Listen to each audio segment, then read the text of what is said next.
everybody. I'm Peter Day. This afternoon we have just 1 hour to debate a topic which may divide the generations in the way we're supposed to be examining all the way through this symposium. The subject, of course, is privacy.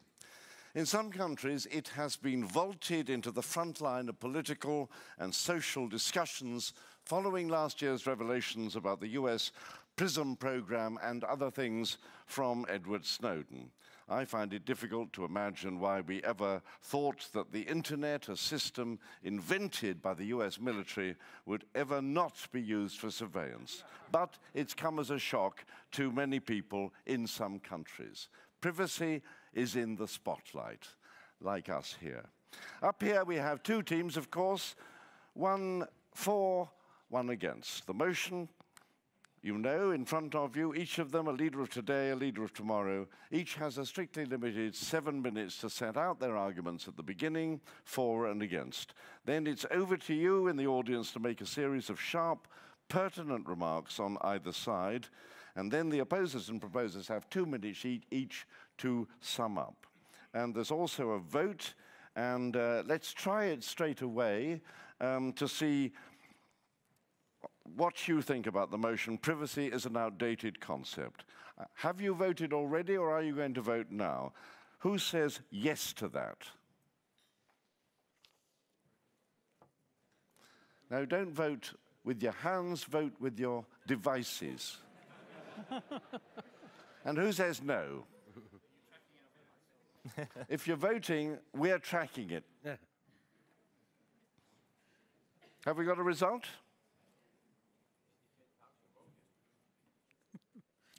50-50 at the moment, so we'll see how that changes as the debate progresses and ends. Let's get to the debate. First up, proposing that privacy is an outdated concept is Robert Sawyer. He's Canadian, a science fiction author with lots of top sci-fi awards, and in his books he argues that we already live in a society without much privacy, and that's okay. Robert. Thank you. Thank you. Thank you very much. You have zero privacy anyway. Get over it. So said Scott McNealy, the CEO of Sun Microsystems, in 1999, which means, with all due respect to our gracious hosts, it's surprising that 15 years on, we've gathered to debate whether privacy is an outdated concept. The debate has already occurred, and I hasten to add, in full public view. And this side of the House has already won handily. The ubiquitous closed-circuit TV and cell phone cameras aren't going to disappear, nor should they. They've allowed us to take back the night. We can walk confidently into underground garages.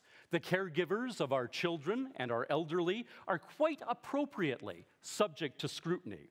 We have laws protecting whistleblowers who shine light on corporations and governments that have betrayed us. In our interconnected world, we trust, but verify. Yes, fine, you might say. There are some places in which we have no reasonable expectation of privacy. But if there's one thing that our online existence has vividly demonstrated, it's that accountability makes all the difference in human interaction. Look at the horrific racism, misogyny, bullying, and simple stupidity that fills any website allowing anonymous user comments. Contrast that with the mostly civil discourse, when commenters have to sign their real names. Accountability is the glue of civilization. Anonymity, its enemy. It's no coincidence that it is members of the Ku Klux Klan and not their victims who hide behind masks. Still, what about privacy in our homes? What about our personal lives? Well, as the great Canadian Prime Minister Pierre Elliott Trudeau said in 1967, when eliminating laws against homosexuality, there's no place for the state in the bedrooms of the nation. Trudeau knew the criminal code should have no applicability to what consenting adults choose to do. But there's an even larger point. Society shouldn't, and fortunately increasingly doesn't, give a damn about conformity. It celebrates diversity instead of grinding it down. We no longer have to hide who we are. For when it comes right down to it, there are only two reasons to desire privacy. The first is to avoid the ridiculous shame society used to heap on natural human activities and nudity. Yes, our ancestors were desperate to hide things from their families and neighbors because so many activities were forbidden for no good reason. And wanting to hide those things, that's the truly outdated concept that privacy has become the code word for. Who really cares today if someone is gay, smokes pot, or likes to watch porno films?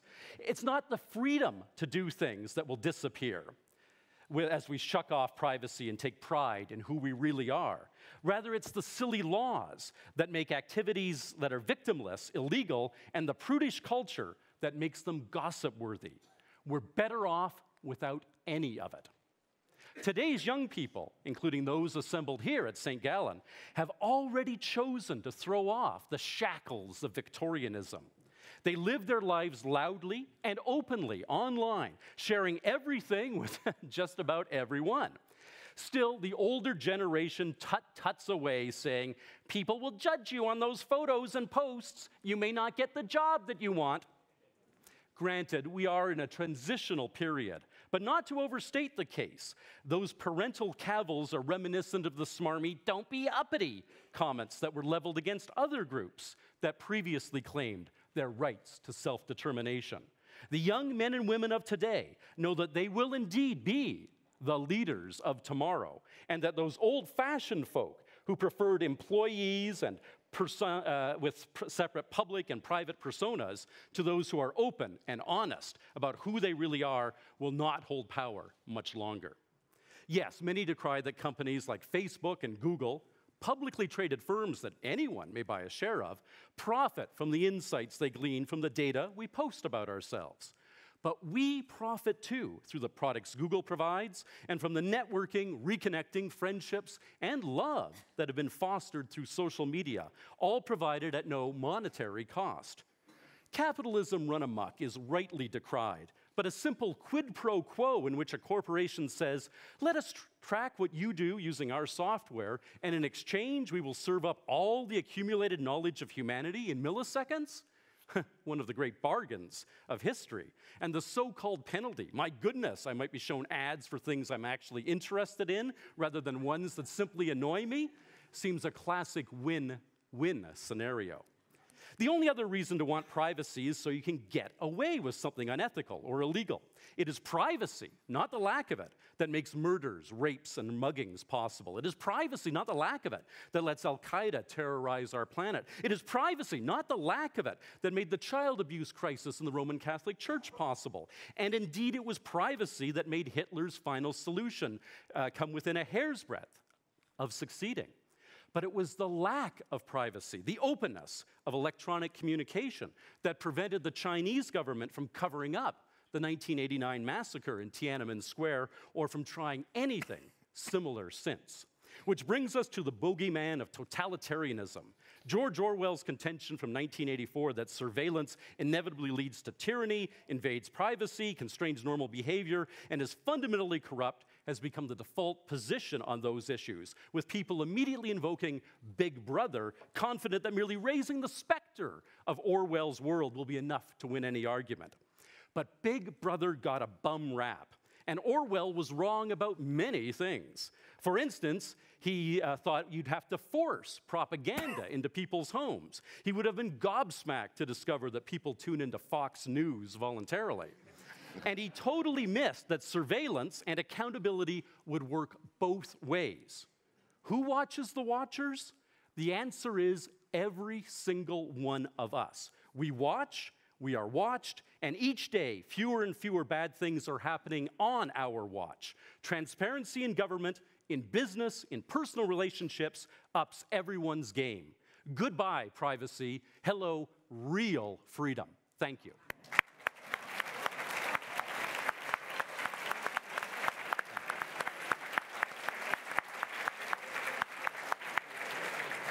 Bravo. Thank you, Robert. A rousing start. Now to an opponent of the proposition, privacy is an outdated concept. Susan Herman's an American lawyer. Since 2008, she's been president of the ACLC, ACLU, the American Civil Liberties Union. Susan. Thank you so much. Good afternoon. I want to start by telling you that the ACLU was founded in 1920 with the mission of defending freedom, equality, and due process of law against government overreaching. We are the largest and the oldest civil liberties organization in the United States, and now part of a growing international network of civil liberties organizations, which includes Liberty in the UK, parallel organizations in Argentina, Egypt, Ireland, etc. So you can imagine that after 9/11, when the government assumed all sorts of powers with the argument that they were keeping us safe from terrorism by depriving everybody of privacy, etc., we had a lot of work to do. And essentially, we don't think that it is true that by giving the government more power to invade our privacy, they're going to be finding criminals. We think there's a tremendous impact on ordinary Americans and on not only our privacy, but our freedom and our democracy. When you think about it, this massive surveillance that the government started, and which it wasn't surprising to me when Edward Snowden showed us just how far it was going, it's a massive dragnet. Now, the way the dragnets work is you might well catch a terrorist with your dragnet somehow, sometime, but it is inevitable that you also catch all sorts of innocent things that innocent people have been doing. So we know that the NSA has been scooping up data about all sorts of people's telephone calls to and from. They've been eavesdropping. They get all sorts of information about what we do on the internet, etc. Why should that be an issue? What's wrong with being completely transparent to the government? Well, think about what the government has access to if they're scooping up all that information about you. Your private associations, whether you've been unfaithful to your spouse, whether you have a drug problem, your financial records, your medical records, what your ideas are, whether you have any sort of dissenting opinions that the government might not like. Mr. Sawyer says that we as a society don't really value conformity anymore. Well, who values conformity? The people who are running a government. They don't particularly like dissenting points of view or people opposing them. So the whole idea that we have these dragnets and that they are, in fact, having an impact is something that I think will show that privacy is far from an outmoded concept. And in fact, it's a truly essential concept. We cannot afford to let it become outmoded. Now, Mr. Sawyer's really lively talk shows you his wonderful imagination, which is why he's such a successful science fiction writer, right? He can visualize a world in which we just don't care whether our neighbors know everything about us. Well, I want to tell you, with my visual aid here, that my latest book is a nonfiction book published by Oxford University Press called Taking Liberties, now available in paperback. And the purpose of this book was to show the impact of all these post-9/11 changes in the law on ordinary Americans. So I set out in this book to answer the two questions that people most frequently ask when they are defenders of the America's new normal. Number one is, well, don't we have to give up a little bit of privacy in order to be safe? Answer, not really, because all this massive surveillance is not a very good way to catch terrorists. And the second question that brings us to the topic of today, why should I care what the government knows about me if I'm not doing anything wrong? Well, I think privacy has many more aspects than Mr. Sawyer has suggested. It's not only about nakedness and criminals trying to cover up what they do. First, I think privacy is an essential prerequisite of freedom. Freedom of speech, freedom of association, freedom of religion. And I'll give you two examples. First, PEN, P-E-N, the American branch of the international organization, that's the world's largest organization of writers and journalists, recently commissioned a survey. This was after Mr. Snowden's revelations about all the NSA surveillance. And the American writers who they surveyed, 85% of them really felt personally jeopardized by all this surveillance. 1 out of 6 of the writers responding said that they had already avoided writing or speaking about particular topics or researching, like the Middle East, like nuclear conflagrations, because they were afraid of provoking the government's interest and that they might end up on a no-fly list or being prosecuted for material support of terrorism. That's 1 in 6. An additional 1 in 6 said they had seriously thought about censoring themselves. Number 2, by studying financial information, the FBI has landed at the doorstep of many Muslim Americans and terrified them by quizzing them about their contributions to charities that have nothing to do with any terrorism. Some of them stopped donating to charity. Some of them are afraid to go to mosques for fear of what the government might do. In addition, information is power. The FBI under J. Edgar Hoover investigated Dr. Martin Luther King because he was regarded as a political enemy of the administration at the time. And what they hoped to do was to check his civil rights crusade by finding and then using evidence that he was not being faithful to his wife. Information is power. So I think that in addition, privacy has a very strong connection with democracy, because challenging ideas, any democratic development usually take place with somebody having an idea that's considered radical or different. If you know the government is watching, you're going to be afraid to be saying things that might alarm the government. So the final thing that I want to tell you about is that since the disclosures of Edward Snowden, the American people have woken up and they're really become very concerned about their privacy. So as I'm sure you know, we're having a very lively debate now in Congress, in the White House, all over the streets, about the values of privacy and about what kinds of conditions should be imposed on the government's ability to do all these different kinds of surveillance. Now, the tide, I think, has turned on this discussion, and part of the reason is that this is no longer just a matter of the government being criticized by civil libertarians. It's all about the private sector. I was at a meeting at the White House this summer where, in addition to myself and a couple of other people from the civil liberties community, there were CEOs of internet and telecom companies. Now, most of the communications providers had been docilely going along with the government and cooperating and turning over all of their customers' information. After the Snowden revelations, they began to figure out that their customers were not happy about this and that it was not good for business. And what's happened, at least in the United States right now, is that these companies have started standing up to the government. They're trying to get permission to at least tell their customers what they have to give to the government and what they don't, and they are beginning to fight back. Now, I think what is very interesting about this is that they're only doing it because privacy, it turns out, is not only of philosophical and political value, it's of commercial value. So if the customers of these companies don't like what the companies do, that is what creates the momentum for change in the United States. These laws have to be changed because nobody thinks the government should never be allowed to know anything about us. But it's all a matter of what kinds of procedures they should have to go through, because privacy is essential to what it means to be human. Thank you.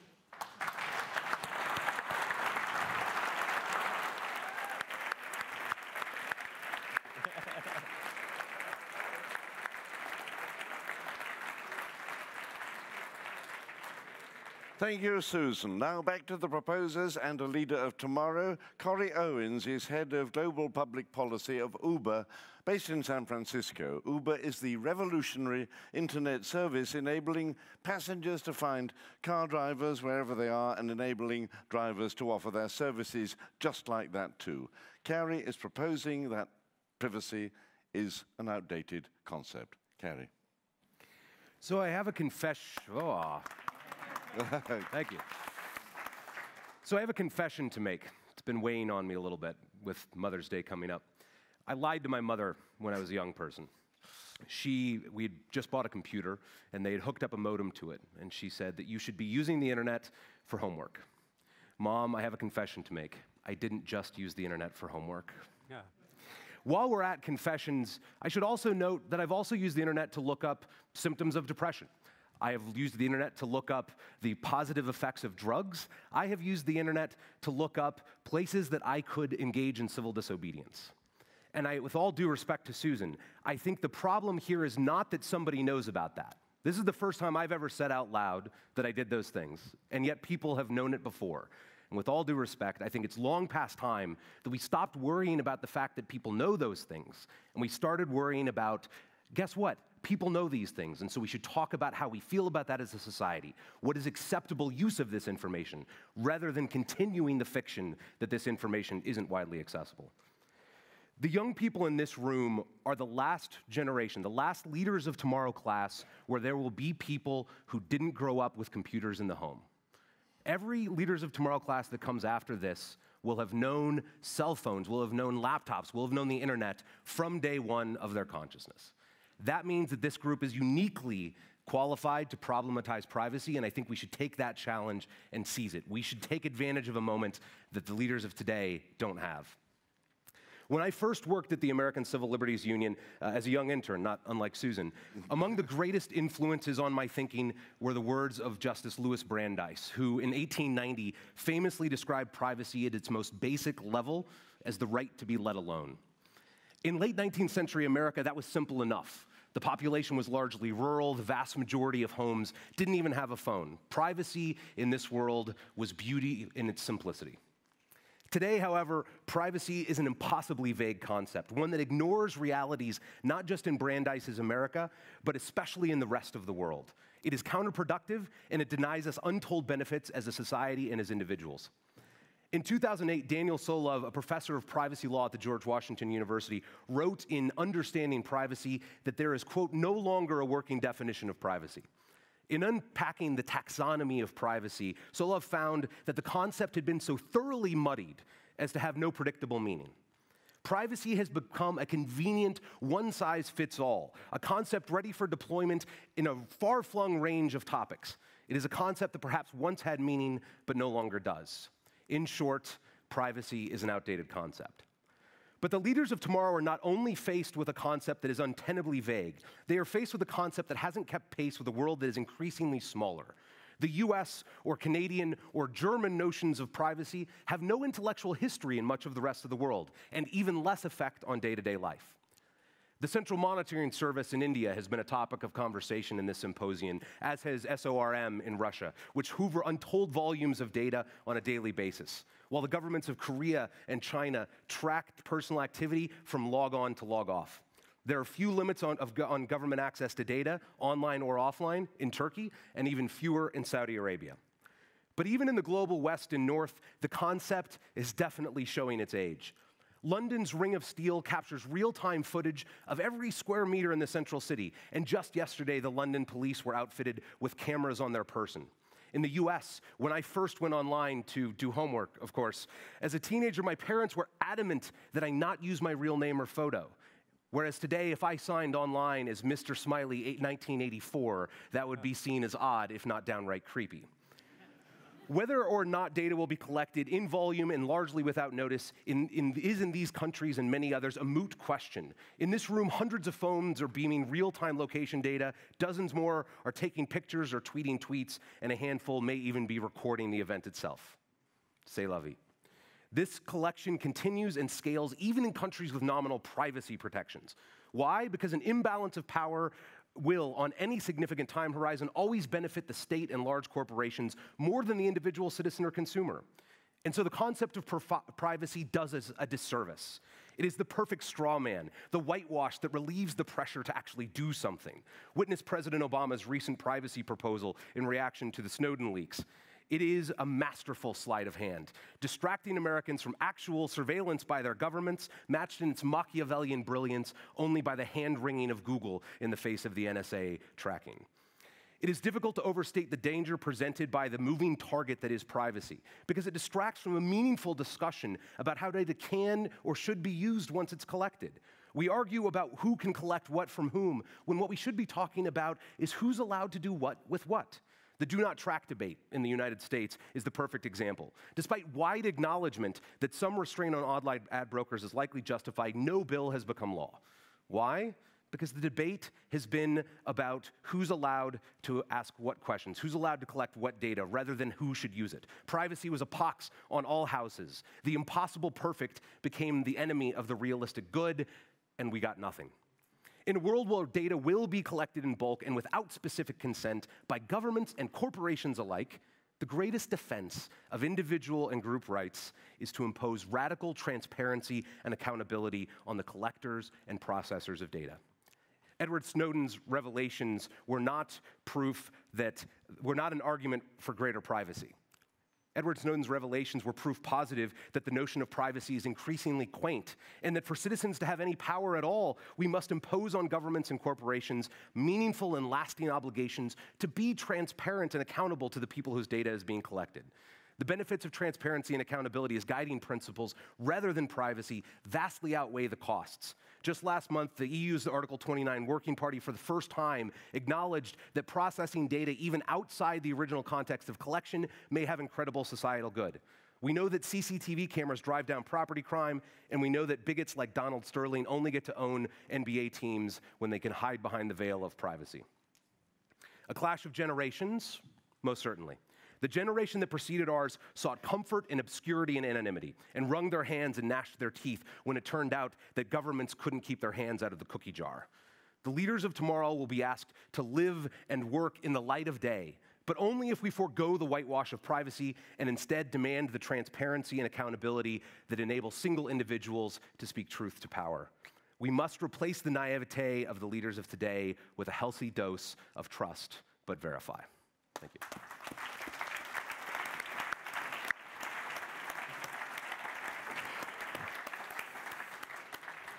Thank you, Cory. Finally, to oppose the motion, Wolf von Laer, founding member of an organization called European Students for Liberty. He's working on a PhD thesis at King's College London on young people burdened by debt. Wolf.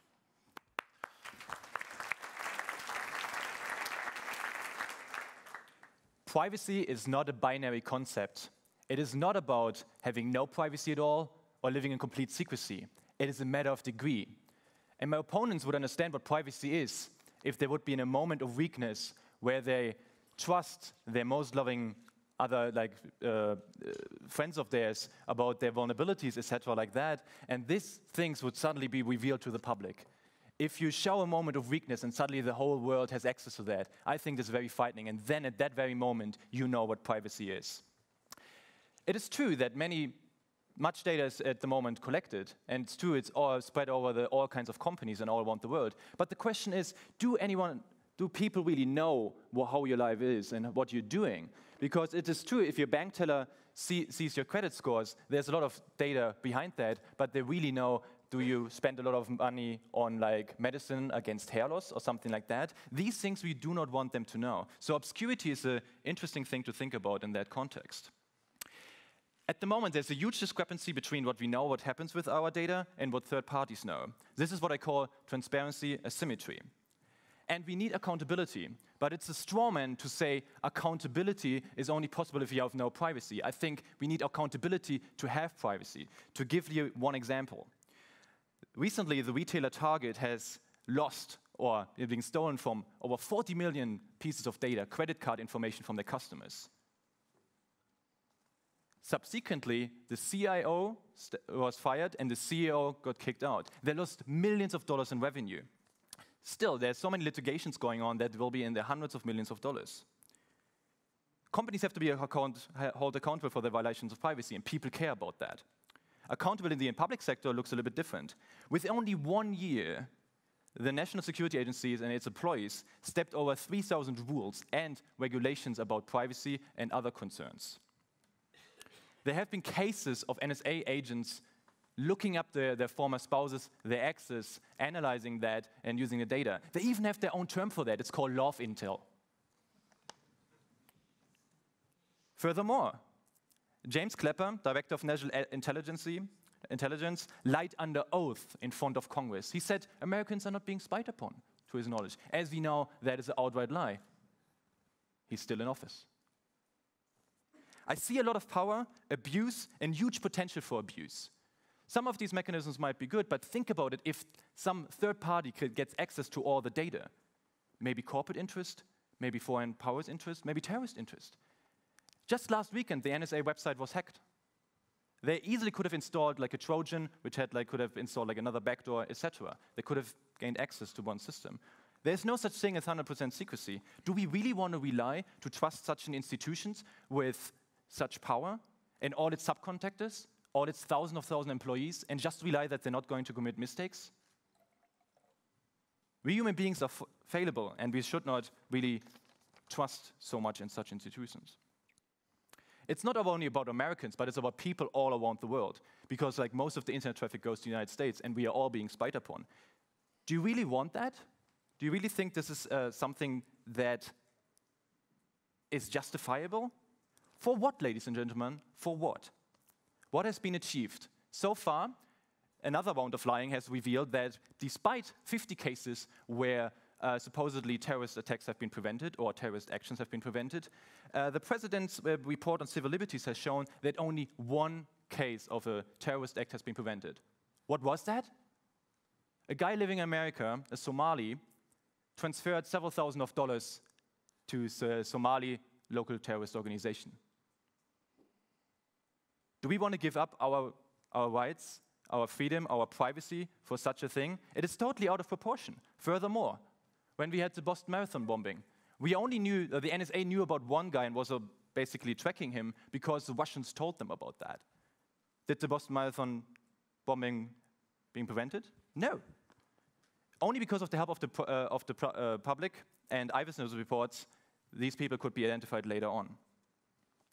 And privacy is not only a binary concept, but we should not also define it so narrowly. It's not only about the control of our own data. It's more important than that.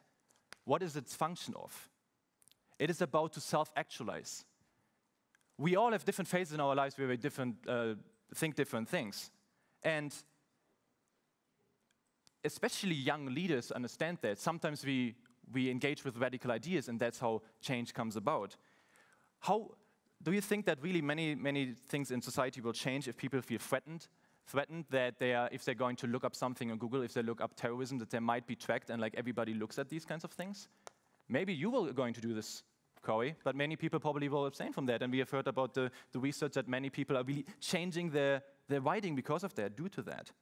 We want to challenge the status quo. That is what this symposium is about. We want to get together with the young generations, with radical ideas, and the old generation to see what is the truth, can we learn from each other, and want to change things.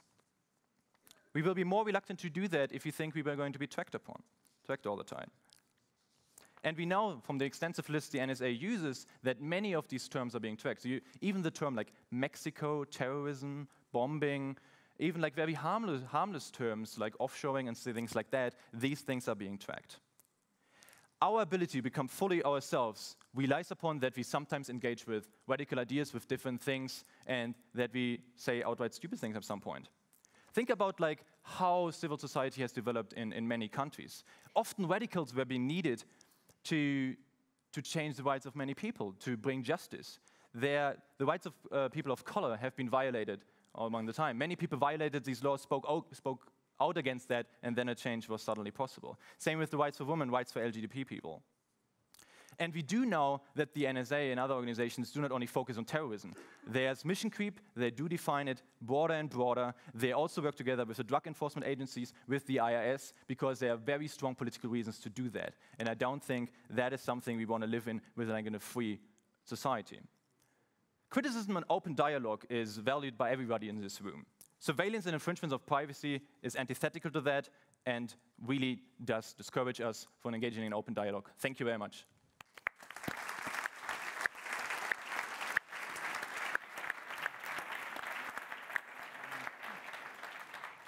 Thank you, Wolf. Now it's over to you on the floor. It would help things if you queued up to contribute. There are microphones each side, I think. Where are they? Just towards the back. There. The microphone's there. So if you queue up, so in favor on your left here and against the motion on your right here, and we'll alternate with speakers. And keep it snappy, please, so we get as many voices in as possible. We've got about 20 minutes for this. And let's start off with a proponent of the motion. Thank you so much. As an Oxford graduate, these are my favorite style of debates. I would just like to say that in answer to the opposition, your argument is not an argument against privacy. It's an argument against corrupt governments. It's against how people use data, not about whether they have data. And transparency is the only way that I know to fight corrupt governments. I have lived under corrupt governments in several countries in the world, and let me tell you, it is not about data not being collected. It is about data being used incorrectly and not enough data being collected on the actual workings of a government. It's not individual people that we have to worry about here. Governments themselves are worried about lack of privacy. Snowden did nothing, but he showed us that the NSA was collecting data to be able to analyze it, but we now have that data, and we can see what the government is doing with it. If anything, we should argue that there should be absolutely no privacy, that governments cannot hide behind firewalls, that we are able to see what is happening in every asset of every government, and we should be able to judge that the way we want to judge that, categorize it the way we want to categorize it, and be open to debate and democracy. Thank you. Hear, hear.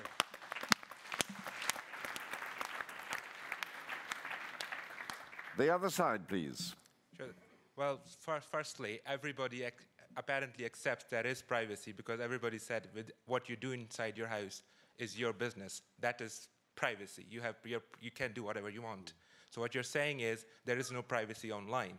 Why should it not be? Because when you look at what happened in Manchester, what happened to this PhD student who was researching online, and he was actually arrested because he had the counterterrorism manual from the government's, US government's website. What happened to that person? He was investigated. He had to spend 3 years of his life trying to exonerate himself from nothing. That is what happens when you actually let governments take over and do whatever they want to do with it. You're saying that what he was doing was not illegal, but he had to prove that whatever he was doing was not illegal. The burden has been shifted just because you've taken away the privacy element from it. It is in Europe, at least Article 8, that provides us with that right to privacy, which is one of the main safeguards that we have post-World War. And it is very, very valuable to us. We shouldn't be taking that for granted at this moment. Just because they can doesn't mean they should be allowed to do it. That's all I have to say. Thank you. Over there. Thank you. Ani's already said everything I want to say, so I just want to endorse that strongly. It's the burden of the following speaker to come up with an alternate argument, so I'll try that. The exact example that Wolf had, right? You reveal something that is your most vulnerable moment to one of your friends, and suddenly it's available online and the whole world knows it. I would argue that the only reason that this worries you is because it has consequences that you would find unpleasant. And that if you had the ability to prevent those consequences, then the fact that the whole world knew about it would be completely meaningless to you. So again, exactly as Cory put it, you're not arguing about whether privacy exists or not. You're arguing about how people can use the information that you would prefer to keep private. And I think Susan had this exactly right when she said information is power. But from that, I cannot see how it follows that the way to deal with that is to restrict people's access to information. It has to be, exactly as we've heard, broadening access to information, and very specifically, if you want access to certain information about me, I have access to the information about you. I know that you looked at me. I know what you looked at me for. I know what you did with it. If I find that unfair, I can go and protest it. If you didn't give me a job because of something that I posted on Facebook, there is a question, of course, about how much you can go into the decision process. And that's where it gets difficult. But in theory, if you don't give me a job because of something that I posted on Facebook, I will sue you for discrimination and I will get your company shut down. You will not dare do that again.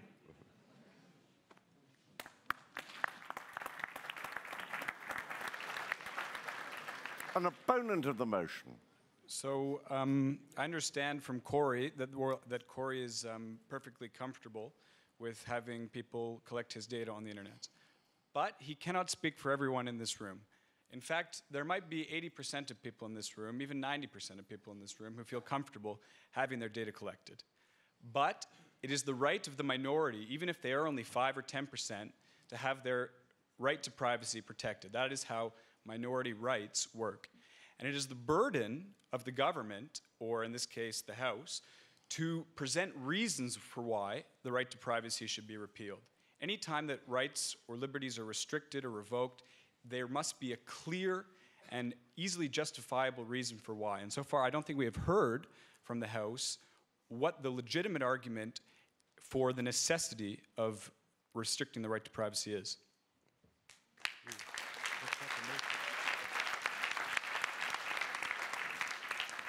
Now, have this microphone dried up over there?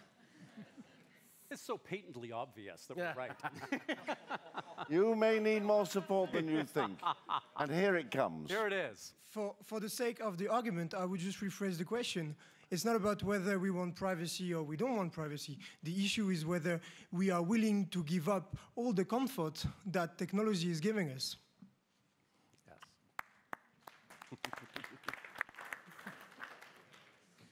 Opponents still coming up loud and strong. So Considering that Mr. Sawyer is so imaginative, this comment to me comes as naive, which was a word that was used by the affirmative. I don't think it is actually a fact that we can expect that the benefits of technology and that the benefits of community need to come at a price of giving up our right to consent to have our data collected. I understand that, sure, it benefits me tremendously and I gain enormous value from having my information collected by various organizations somewhere, but that doesn't mean I shouldn't have a say as to when that happens and when it doesn't. And it doesn't mean I shouldn't be given the option to perhaps value the service that I'm receiving at $5 a month or $10 a month and instead protect myself from having my data stored someplace. Transparency is a fantastic thing, but so is privacy. And if you give me both, then I'm a really happy citizen.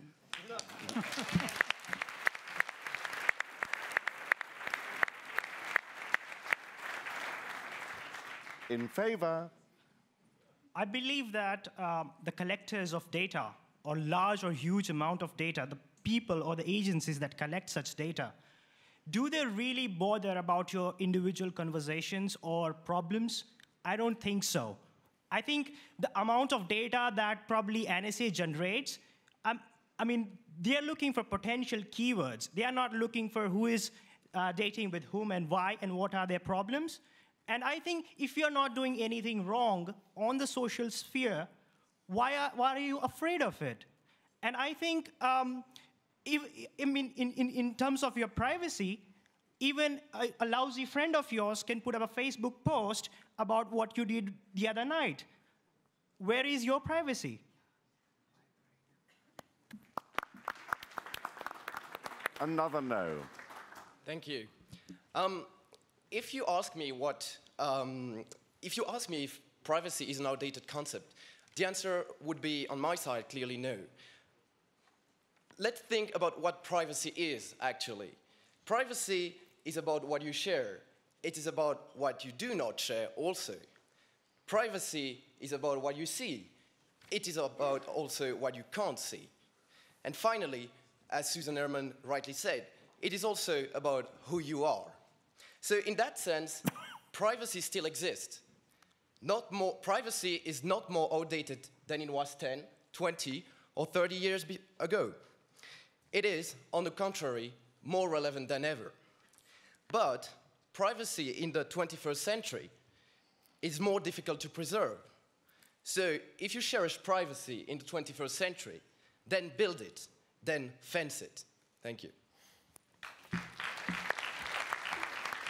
Yes.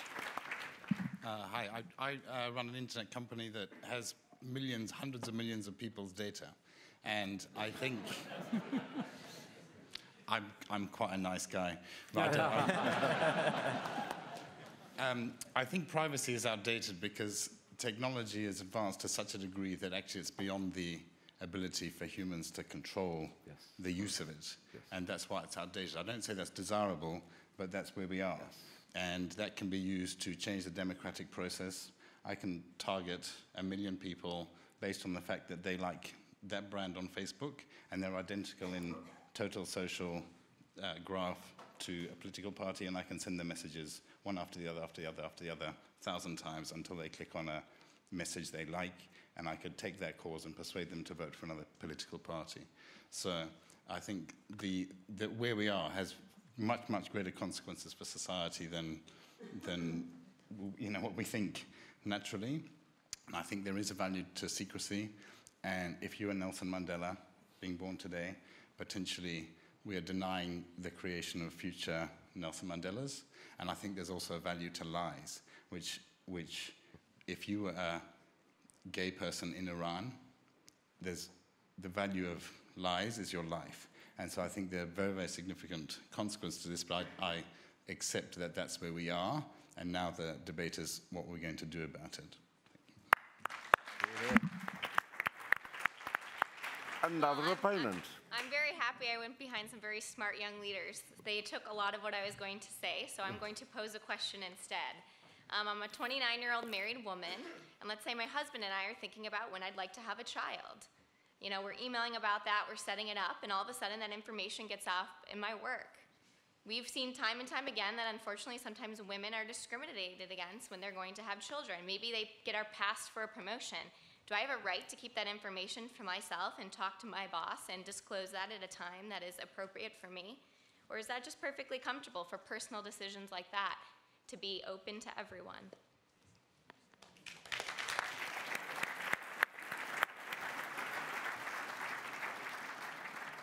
An empty microphone on the left, so we're going back to the right, another opponent.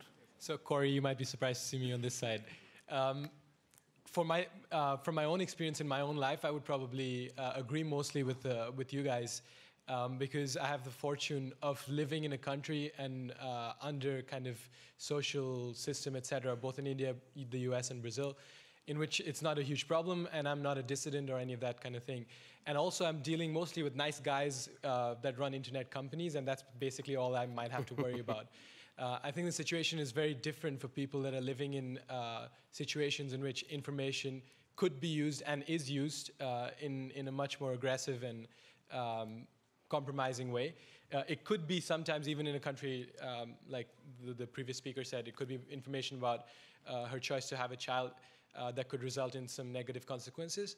But I think in the case of other countries, let's not get into specifics, but under fundamentalist regimes, I think it's a question of like who is getting access to that information.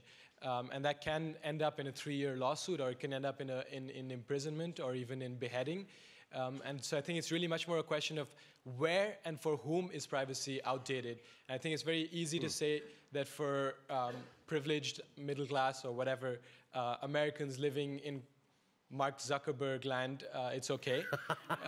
But there's a lot of the world that hasn't reached that level, and that people exert very strong influence on your life, and that might be better to keep them out of it.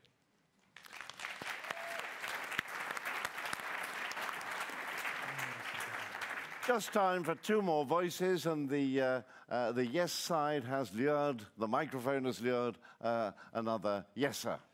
Let's not pretend that we can protect things that we probably cannot protect. I grew up in a very small village at that time, probably 2,000 people in there, rural area, not a lot of technology. If anybody thinks there was any privacy at that time, you're completely wrong. Everybody knew what I was doing all the time, whether I had a drink too much or not, whatever. There was no privacy at all. What bothered me is things that started to happen not knowing me, that this was discussed. It was clear to everybody there is no privacy, but what the problem is, what happens with the data, what happens with the information. So I'm very much about let's protect the things that happens with the information, because you cannot protect privacy. Amen. One last opposing voice. I think in this day and age, of course, the rules and the degree of which privacy is defined has to be defined and delineated, especially in the age of information technology. But the fact remains that it has to be made relevant as a concept, and it has to be protected. And there are just 2 main points I want to bring up. First, we are not an open and accepting society in all fronts, and we shouldn't make the assumption that everywhere in the world that this is the case. Imagine if companies can look up your private information and look at your dialogue and decide to hire based on similar religious beliefs, similar political affiliations, similar values that may or may not differ. And second, I just want to point out that a lot of some points on the affirmative have conflated the concept of the right to criticize government, the right to press, the right to expression. That's not the same as the right to the lack of privacy. These are completely different concepts. Just imagine the power differential between the government versus an individual. A lot of the big social movements that have come in opposition of government that have created change have been done because privacy was protected, or they were able to find a small modicum of that to organize and to speak out again. So we shouldn't be conflating that. Of course, we wanted a society that protects expression and all of this. We shouldn't say that, without privacy, these things can't exist.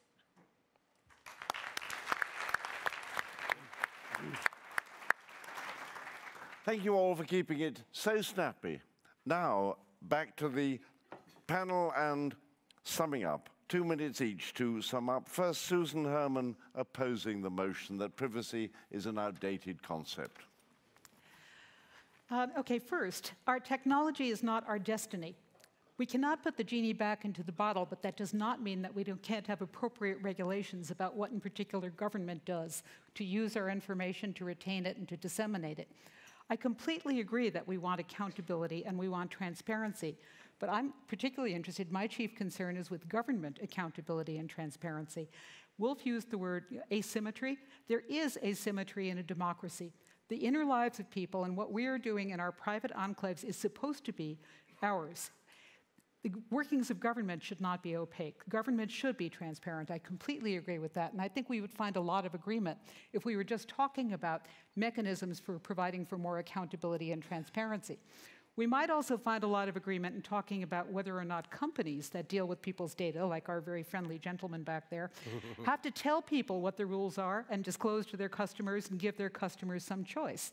That also is about regulation, but we're not talking about choosing between regulation, accountability, transparency, and privacy. To me, you can't debate what you want to do on the other side if you're not clear about what values you're being asked to give up. So that's the first point. The second point, the psychologists tell us that personality formation is something that happens in private. Michel Foucault talks about how if you are being constantly watched by your jailers, by the people who are in power, you will at some point internalize the gaze, and you will be afraid to not only say but think things that the people who are watching you think of. You may recall that the very troubling end of 1984, which I think has a lot of real power today, is that Winston learns to love Big Brother. He stops opposing. So my final comment is I think that we may have a clash of generations problem in the vote here, because I know that the leaders of tomorrow know how to use the technology to vote, and I'm not so sure about you leaders of today. Thank you.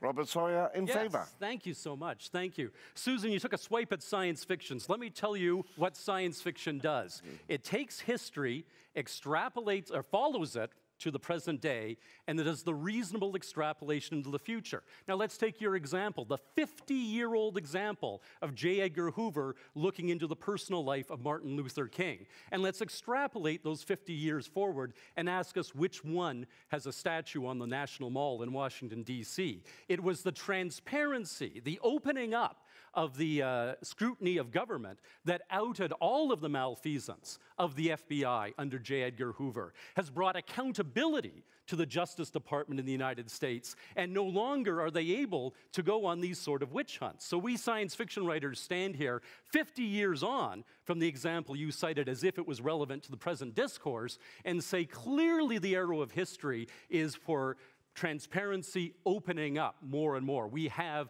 governments that are accountable to us in a way they were not at the era that you speak of.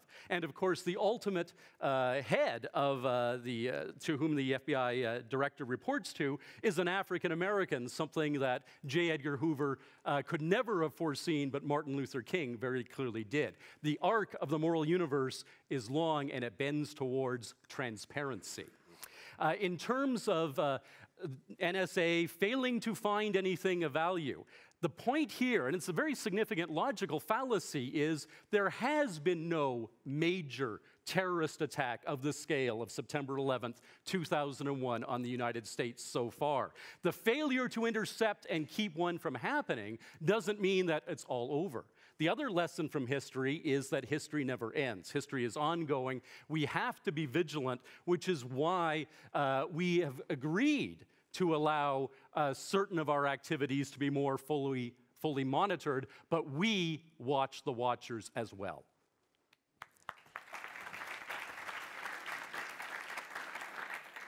Wolf von Laer, opposing the motion. Thank you very much. We argued for a climate of privacy.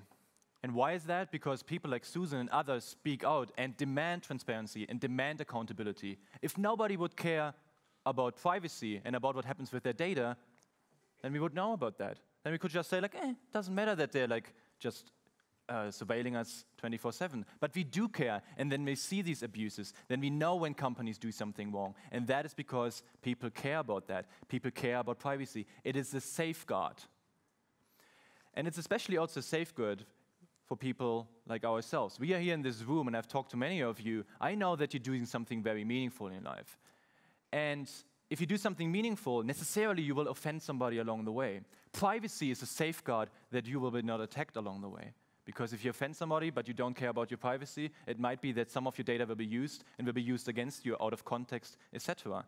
To give you one example, I was at the human rights event, Oslo Freedom Forum, and I was there when there was an Angolan human rights activist. He said to one of the hackers there, Jacob Appelbaum, "My computer is slow. Can you take a look at that?"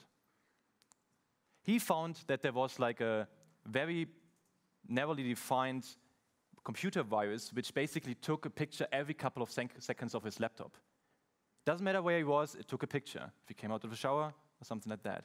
This guy, he was totally oblivious about that because he did not know like how to really protect himself against that. Now he knows. And he does not know where the data was distributed and how it's being used. And these things are very dangerous. So we need a safeguard against that, and privacy is that. And on the contrary, the cost of like forgoing privacy and ignoring that basically at the cost of like diplomacy. I mean, there are like very bad situations now between different countries because of that. Your own development might be, as we have heard, because people change their thoughts and thinking on these kind of things. Freedom of speech is impaired. And frankly, trust. I think we can have privacy, transparency, and accountability without giving out anything about privacy. We can still have that. Thank you very much.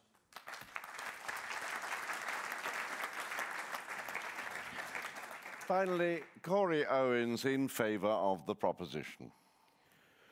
Wolf says that we care about privacy. I actually don't dispute that. And I think I heard a lot of that over here from the opponents to the motion.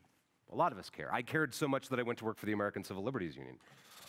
But I, and then Susan and a whole lot of other people in between, worked very hard, actually, to pass laws that would keep governments from doing this, that would stop corporations from doing this. And the gentleman on the opponent side here who suggested that the House had some obligation to justify a repeal of legislation. To the contrary, I don't think I would suggest repealing legislation. I think what I would suggest is more or less what Carrie said, that the legislation has done us no good. That essentially our pursuit of privacy has been for naught, and that we are being surveilled. The information is being collected, and there is no accountability or transparency. And I think that's precisely because we spend our days talking about who gets to collect what, and we don't talk nearly enough about what happens once it's collected. Duvall's example of the dissident in Iran actually, I think, proves the point all the more, that the dissident doesn't have privacy. When I worked at Facebook, the Syrian government began surveilling the Facebook accounts of dissidents. And it was, if not for the intervention of Facebook to encrypt those flows, the Syrian government would have gotten that information. And of course, very interestingly, they ultimately did get the information. I'm not saying that I don't think the Syrian dissident should have a right to privacy. I'm saying that the pursuit of privacy as a concept that is relevant today is a whitewash. I'm saying that that Syrian dissident, as much as me or you, is unlikely to actually evade the surveillance, the collection of data, the processing of that data, the use of that data. And unlike the Syrian dissident, the leaders of tomorrow in this room have the opportunity not to make the mistake of the people who came before us. We have an opportunity to actually talk about something we can change, something we can all agree on, instead of relying again and again on a notion so vague and so dated that it has done us no good. Witness all of us here today whose information is being collected from your very pockets. Thank you.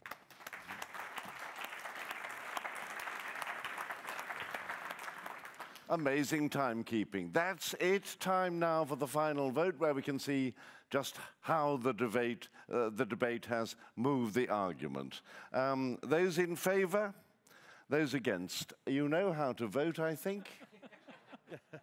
1-0. What's happening? The votes are coming in as we watch the screen. This is one vote changes everything here. Jolly exciting.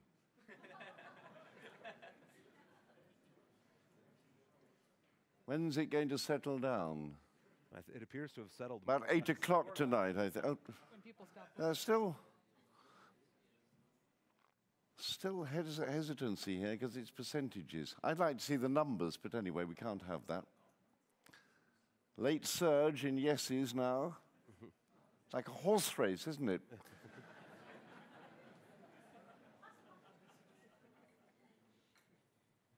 I suppose it's the leaders of today who are coming in now, the votes after.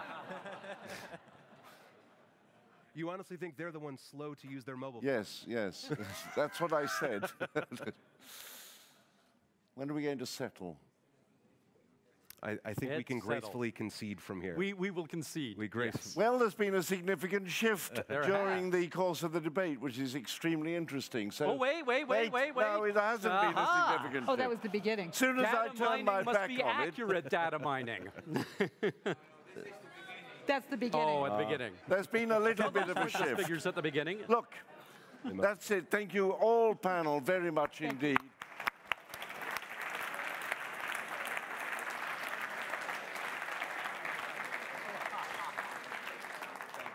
Thank you, everyone. And remember this, we know how you voted.